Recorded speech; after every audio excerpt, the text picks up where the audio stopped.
So I have been reading unrecorded for a while. Good morning. And I'm just gonna, basically Socrates is saying we should ask the expert. We shouldn't just ask the majority, which is great advice.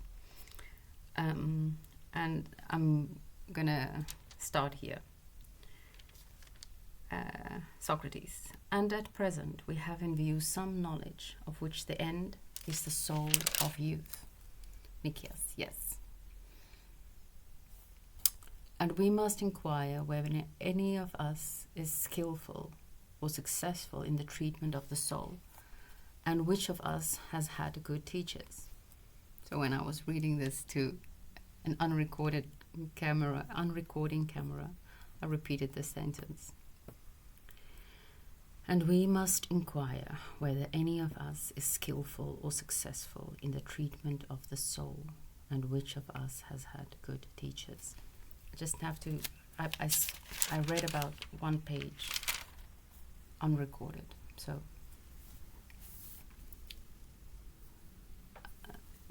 And it's good. It's not that it's not good. I just don't want to feel like reading it again. Laches. But Socrates, and from here I haven't read anything. Did you never observe that some persons who have had no teachers are more skillful than those who have in some things? Socrates. Yes, Laches, I have observed that, but you would not be very willing to trust them if they professed to be masters of their art, unless they could show some proof of their skill or excellence in one or more works. Okay, I've actually read until here. And then I started speaking about teachers. And that's why I noticed I wasn't recording. Laches. That is true. Socrates. And therefore Laches and Nicias, as Lysimachus and Melesias, in their anxiety to improve the minds of their sons, have asked our advice about them. We likewise should tell them, if we can, what teachers we know of who were in the first place men of merit and experienced trainers of the minds of youth, and then taught also ourselves. Or if any of us says that he has had no teacher, but that he has works of his own to show, then he should point out to them what Athenians or strangers, bond or free, he is generally acknowledged to have improved. The proof of your skillful or successful treatment of the soul is if you can point at people and say, there you go. Look how beautiful that person has become under by taking my hand and letting me and walking with me for some time.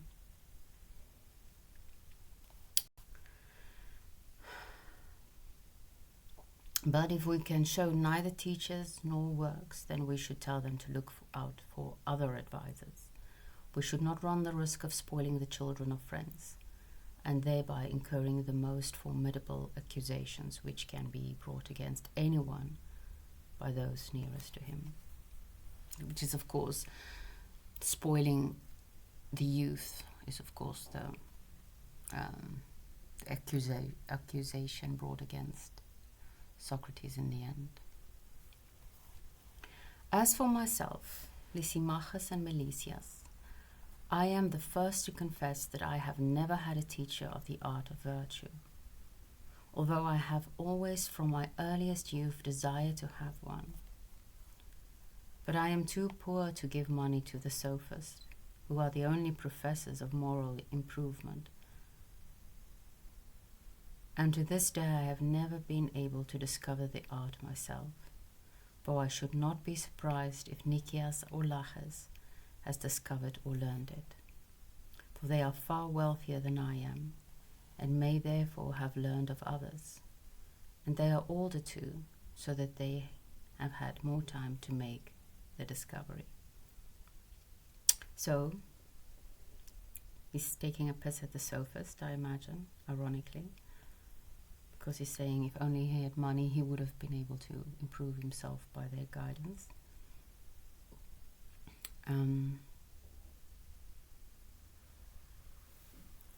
I don't know how old Socrates is here, and if he has met Diotima yet.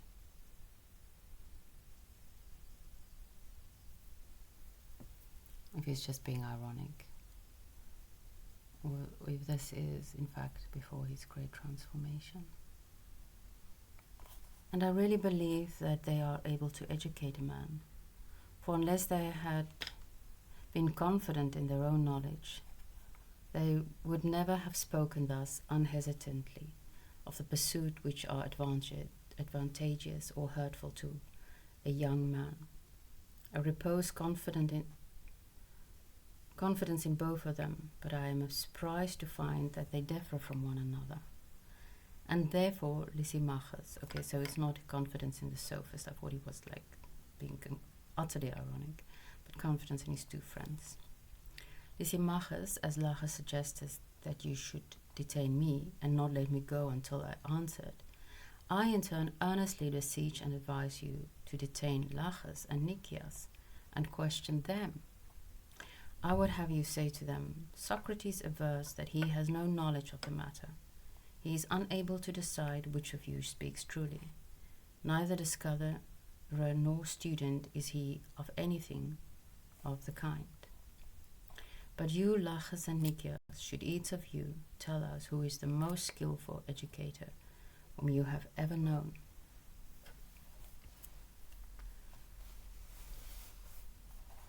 And whether you invented the art yourselves or learned of another. And if you learned, who were your respective teachers, and who were their brothers in the art?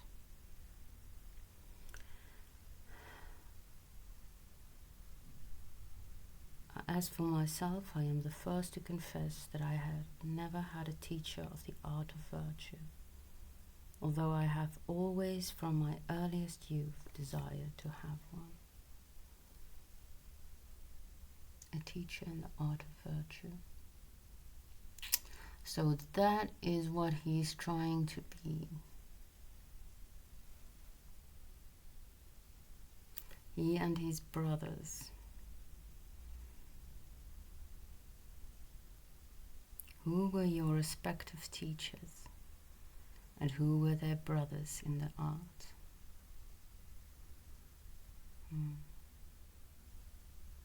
That's awkward. And then, if you are too much occupied in politics to teach us yourself, let us go to them and present them with gifts or make interest with them, or both, in the hope that they may be induced to take charge of our children and of yours, and then they will not grow up to be worthless and disgrace their ancestors. But if you are yourself original discoverers in that field, give us some proof of your skill. Who are they who, having been worthless persons, have become under your care good and noble?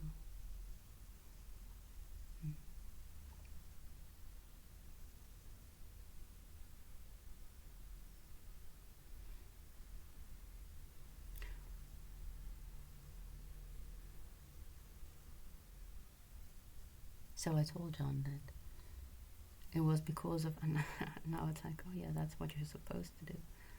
Because I saw someone good and noble,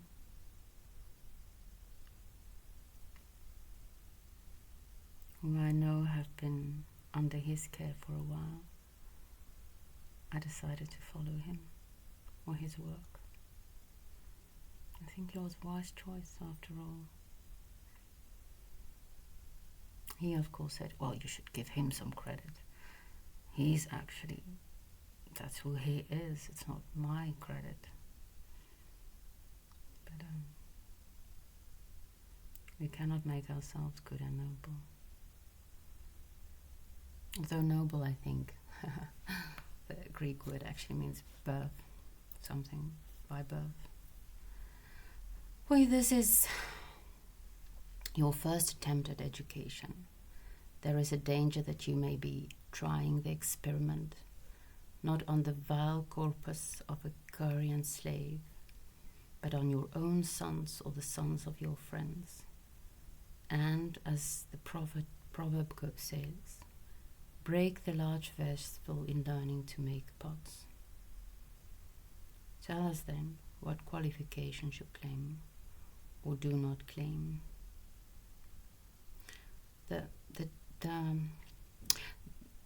The reason why education should be a calling. Make them tell you that, Laches, and do not let them off. Laches. I very much approve of the words of Socrates, my friends, but you, Nicias and Laches, must determine whether you will be questioned and give an explanation about matters of the sort. Assuredly, Melesias and I would be greatly pleased to hear you answer the questions which Socrates asks, if you will, for I began by saying that we took you into our council because we thought that no doubt you had attended to the subject, especially as you have children who, like our own, are nearly of an age to be educated. Well then, if you have no objection, suppose that you take Socrates into partnership, and do you and he ask and answer one another's questions. For, as he has well said, we are deliberating about the most important of our concerns. I hope that you will see fit to comply with our requests. I think I'm going to stop there because I personally have actually been reading for quite some time.